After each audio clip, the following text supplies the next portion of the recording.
السلام عليكم. تعالوا اقول لكم ازاي نعمل احلى لحمه تكون دايبه ذوبان وفي نفس الوقت احلى طريقه ممكن نعملها. بجد طعمها وهم. هننزل في حله وتكون سخنه جدا من غير اي مواد دهنيه. ننزل بشرايح اللحمه او بقطع اللحمه ويكون فيها نسبه دهن بسيط او نسبه دسم، وبعدين هنسيبها دقيقه واحده بس، وبعدين هنقلبها على الجهه التانية، وبعدين برضو هنقلبها لحد لما تاخد لون البني. كل ما نسيبها في التشويح شوية كل ما بناخد لون وصوص، بجد بيكون حلو جدا. وبعد كده هننزل عليها بمعلقة كبيرة من السمنة البلدي او الزبدة، وهننزل عليها كمان برشة من الفلفل الاسود.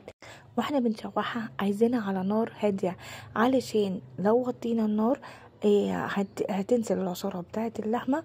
نبدأ ننزل عليها برشة من الفلفل الاسود، وبرضو مع التقليب نبدأ ننزل عليها بحوالي 4 فصوص من الحبهان.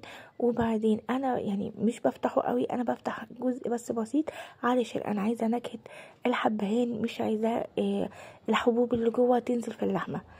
بعد كده هننزل بحوالي من 4 ل5 فصوص من الثوم ويكون صحيح.